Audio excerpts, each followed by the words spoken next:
یا علی میری فاطمہ جو حکم دے اس حکم کو مان لینا۔ میں ڈھونڈ رہا تھا کہ کب جناب زہرا نے حکم دیا، جو نبی پہلے سے کہہ گئے تھے کہ جو میری فاطمہ حکم دے اسے مان لینا۔ تو مجھے تو ایک ہی جگہ نظر آئی، مجھے ایک جگہ نظر آئی، اور وہ جگہ وہ تھی کہ جب دروازہ بج رہا تھا اور مولا علی دروازے کی طرف بڑھ رہے تھے، تو بڑھتے ہوئے علی کو آواز دے کے جناب زہرا نے روکا، یا علی دروازے پر میں جاؤں گی۔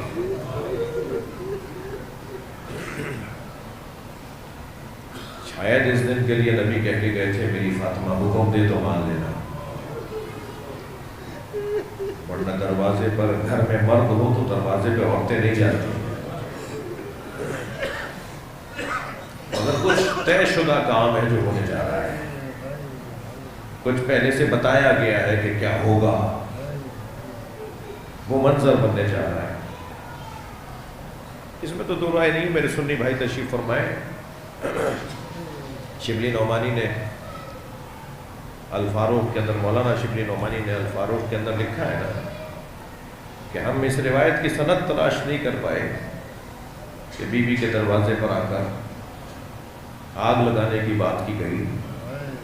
وہ یہ نہیں کہہ رہے کہ سند نہیں ہے، وہ کہہ رہے ہیں ہم تلاش نہیں کر پائے، یعنی ہمارے یہاں ترجیح ہو، میں یہ سمجھاؤں کہ ترجیح نہیں تھی نا اس کو تلاش کرنا، ضروری نہیں سمجھ رہے تھے، ان کے لیے ضروری نہیں تھا، تو ہم اس روایت کی سند کو تلاش نہیں کر پائے، مگر حضرت کے مزاج سے بعید نہیں ہے کہ انہوں نے ایسا کہا۔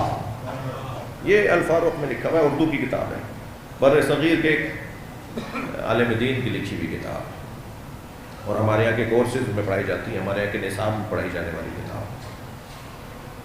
جب دروازے پر آ کے کہا گیا نا کہ علی کو باہر نکالو ورنہ ہم گھر کو آگ لگا دیں گے، تو جناب زہرا نے فرمایا اس گھر میں حسنین رہتے ہیں۔ عزیزانو، بی بی کے اس جملے پر کہ اس گھر میں حسنین رہتے ہیں، ایک جواب آیا، وہ سنا ہوں آپ کو، وہ جواب یہ تھا وَإِن، جس کو عربی میں کہیں گے کوئی رہتا۔ ہمارا رونا اس پہ ہے کہ حسنین کے بتانے پر یہ کہنا کہ کوئی رہتا ہو، حسنین کوئی ہے جو نبی کے دوش میں بیٹھتے تھے، جو نبی کی زبان چوستے تھے، جو نبی کے سینے پہ سوتے تھے، وہ کوئی ہے؟ بیوی نے یہ کوئی رہتا ہو کس جملے پہ کہا گیا؟ کوئی رہتا ہو اس جملے پہ کہا گیا جب جناب زہرا نے فرمایا تم کہہ رہے ہو اس گھر کو آگ لگا دیں گے، اس گھر میں تو حسنین رہتے ہیں۔ دروازہ بی بی کھول نہیں رہی تھی، بالآخر دروازے کو آگ لگا دی گئی۔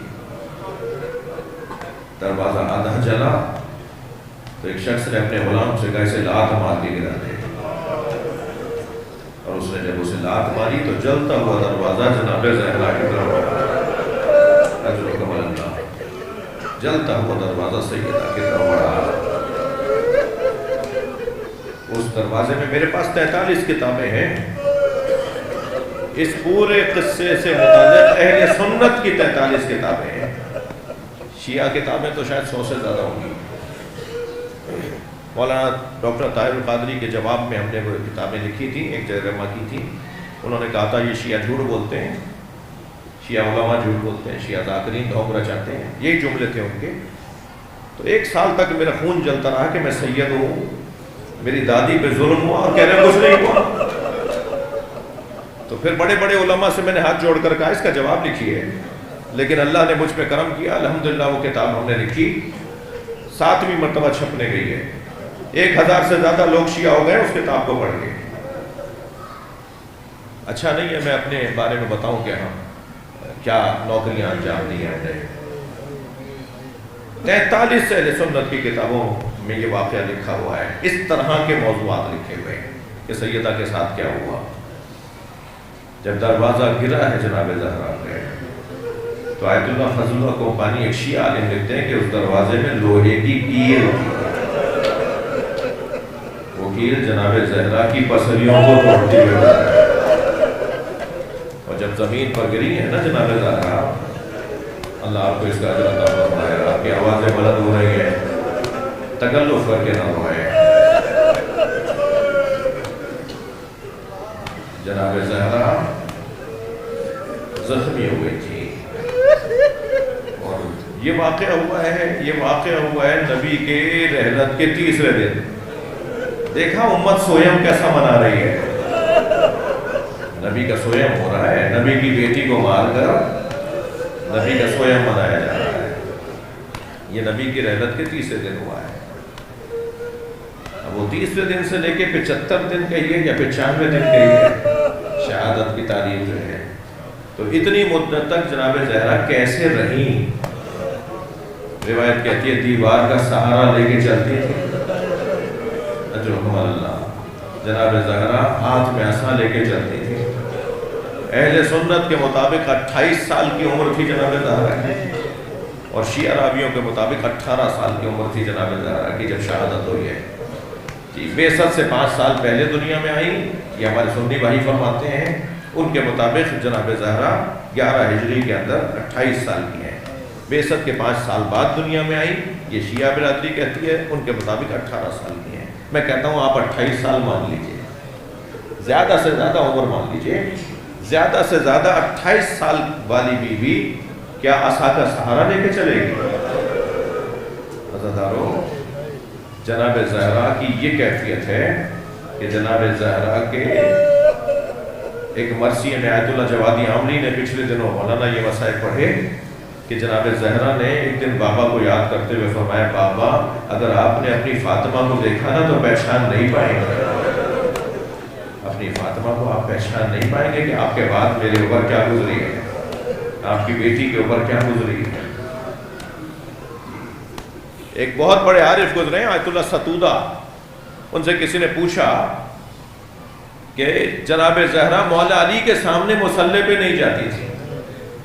جی جب علی ایسی جگہ مصلی نہیں ہوتا تھا جہاں علی دیکھیں، علی چلے جاتے تھے یا علی سے ہٹ کر نماز پڑھتی تھی، تو وہ رونے لگ گئے۔ یہ جملہ جب پوچھا گیا تو وہ اس جملے پہ رونے لگے، اور روتے ہوئے فرمانے لگے سیدہ کے بازو قنوت کے لیے اٹھتے نہیں تھے، سیدہ کے دونوں ہاتھ قنوت کے لیے اٹھتے نہیں تھے۔ اور اس کیفیت میں اگر علی دیکھ لیتے تو علی کی آزمائش میں اضافہ ہو جاتا، علی کے لیے آزمائش میں اضافہ ہو جاتا۔ یہ کیفیت رہی جناب زہرا کی۔ اور پھر آخری جب دن قریب آئے، حق مانگنے گئی، وہ ایک علیحدہ داستان ہے، واپس آ رہی تھی، وہ علیحدہ داستان ہے، وہ تو بڑی عجیب داستان ہے۔ جب کہا گیا کہ حسنین کی گواہی ہم نہیں مانیں گے، بچوں کی گواہی نہیں مانی جاتی، تو پھر آپ اپنے ساتھ اپنے بابا کی کنیز ام ایمن کو لے آئیں، تو کہا کہ یہ بھی گھر کی خاتون ہے، اس کی گواہی ہم نہیں مانیں گے۔ تو کسی نے کہا کوئی تحریر ہے آپ کے پاس؟ تو جناب زہرا بابا کی تحریر لے کر آ گئی، اور جب تحریر دیکھی گئی تو تحریر میں تو لکھا ہوا تھا کہ میں اپنی فاطمہ کو کیا دے کے جا رہا ہوں۔ تو اس تحریر کو دیکھ کر حاکم وقت نے کاتب کو اشارہ کیا کہ لکھ کے دے دو فاطمہ کا مال ہے، کیونکہ نبی لکھ کر دے کے گئے۔ تو ایک اور کھڑے ہو گئے اور انہوں نے جناب زہرا کے ہاتھ سے وہ تحریر چھینی اور چھین کر اسے پھاڑ دیا۔ سندھ سے تعلق رکھنے والے بھی عزادار یہاں بیٹھے ہوں گے، لاڑکانہ کے ایک عالم دین تھے عبدالحمید چانڈیو صاحب، بڑے مضبوط خطیب تھے۔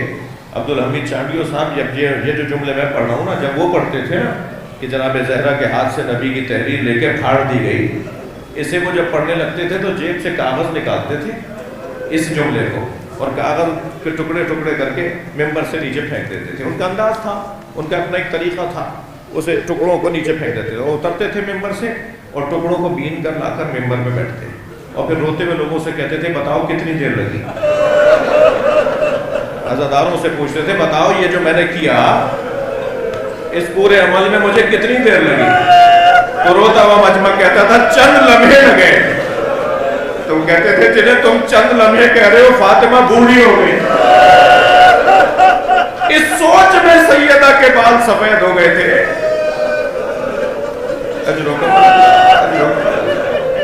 اللہ آپ کو کسی غم میں نہ رلائے۔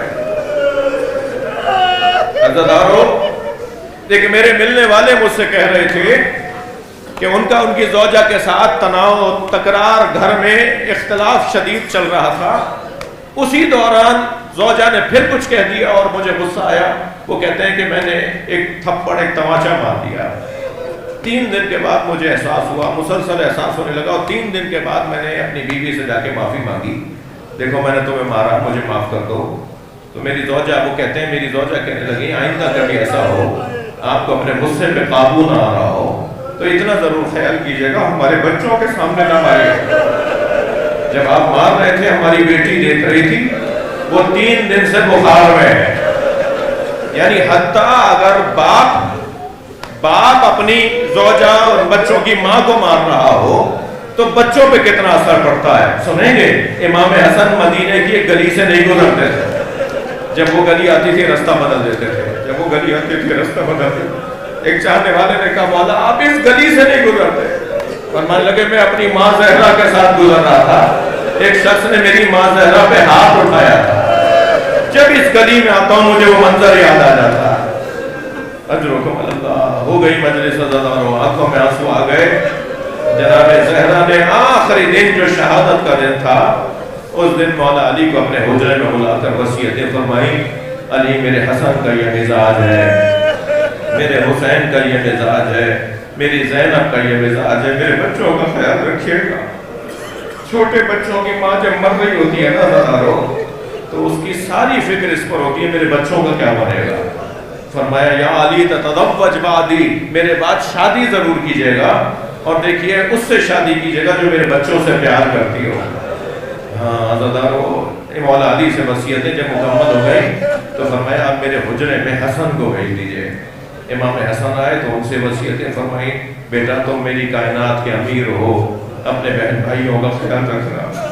پھر امام حسین کو بلایا، بیٹا حسین زینب کا خیال رکھنا۔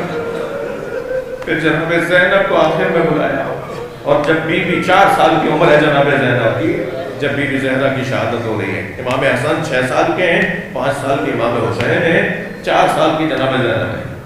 فرمایا بہن بیٹا زینب سامنے ایک صندوق رکھا ہے، اسے اٹھا کے لاؤ۔ جناب زینب کبریٰ 4 سال کی عمر کی بچی ایک صندوق چا اٹھا کے لائی۔ فرمایا اسے کھولو دیکھو اس میں کیا ہے۔ جب کھولا تو اس میں کفن رکھے ہوئے تھے۔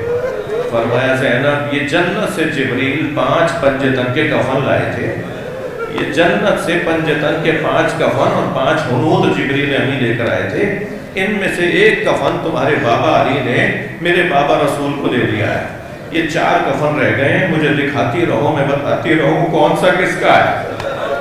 جناب زینب نے اٹھایا، فرمایا زینب یہ کفن غور سے دیکھو، انہی دنوں میں تمہارے بابا گھر میں آئیں گے اور تم سے کہیں گے اماں زہرا کا کفن لا دو، تو یہ میرا کفن ہے اپنے بابا کو دے دینا۔ دوسرا کفن اٹھا کے دیکھا، بیٹا کچھ مدت کے بعد تمہارا بھائی حسن تم سے آ کے کہے گا بابا علی کا کفن لا دو، تو یہ تمہارے بابا علی کا کفن ہے۔ میں جناب زہرا سے ہاتھ جوڑ کر کہوں بی بی یہ کام تو گھر کی بڑی عورتوں کو دیا جاتا ہے۔ عجب نہیں، جناب زہرا کی آواز آئی، میری زینب کا بڑا حوصلہ ہے، میری زینب کا بڑا حوصلہ ہے، یہ ساری مصیبتوں کو دیکھے گی، جھیلے گی، اس میں ساری مصیبتیں اس کے گرد چکر کاٹے گی۔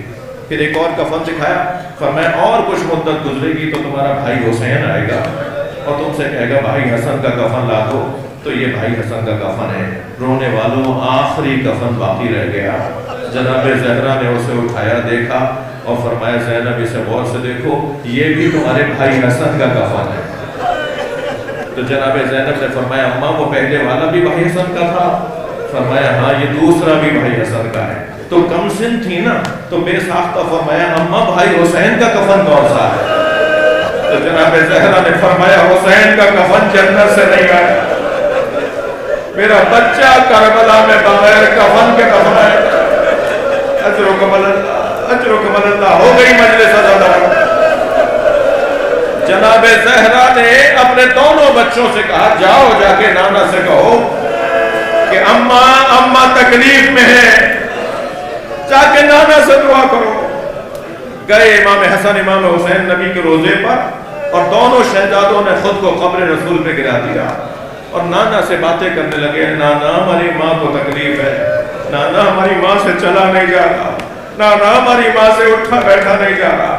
کہ ایک مرتبہ قبر رسول سے آواز آئی حسنین میں تمہاری ماں کو لینے آیا ہوں۔ دونوں شہزادے دوڑتے ہوئے گھر کی طرف گئے تو جناب فضہ نے روک لیا، حسن حسین پہلے کھانا کھا لو۔ تو کہا اے اماں فضہ آج سے پہلے کبھی ماں کے بغیر ہم نے کھانا کھایا؟ فرمایا آج کھانا کھا لو، کہا نہیں ہمیں ماں کے حجرے میں جانا ہے۔ اب جو دونوں شہزادے حجرے میں گئے تو کیا دیکھا کہ ماں کا جنازہ رکھا ہوا ہے۔ دونوں شہزادوں نے خود کو جناب زہرا پہ گرا دیا اور آوازیں دے رہے تھے کلمنی امی، اماں ہم سے بات کیجئے، اماں ہم سے بات کیجئے۔ ادھر مولا کائنات گھر میں داخل ہوئے ہیں، سر سے امامہ اتارتے ہوئے گھر میں داخل ہوئے ہیں۔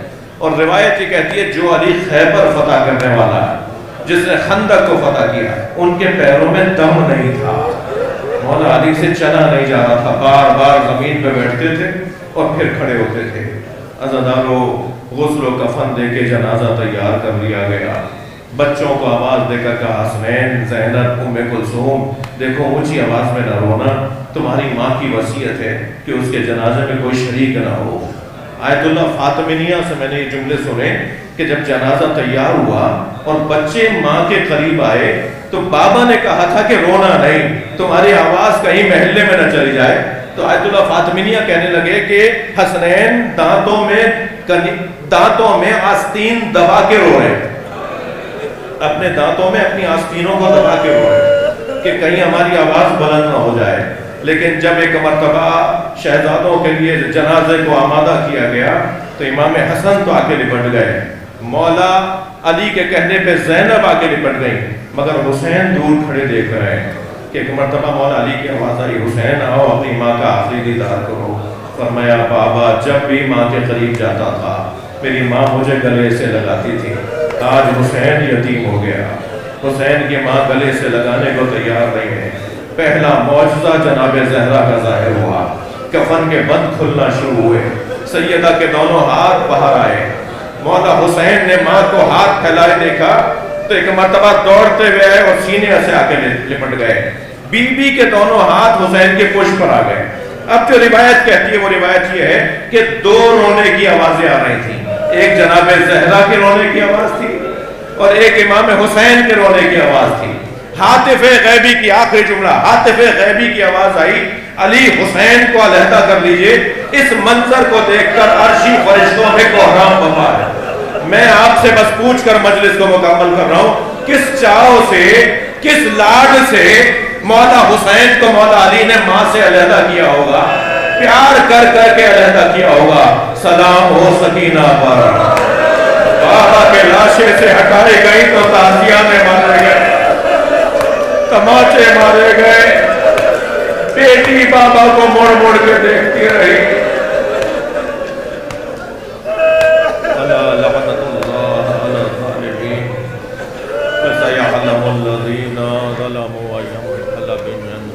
یا اللہ ان آوازوں پر رحمت نازل فرما، رونے والوں کی توفیقات میں اضافہ فرما، بانیان مرحومین جن کے نام لیے گئے ان کی مغفرت فرما، ہم سب کی عاقبت بخیر فرما، امام زمانہ کے ظہور میں تعجیل فرما۔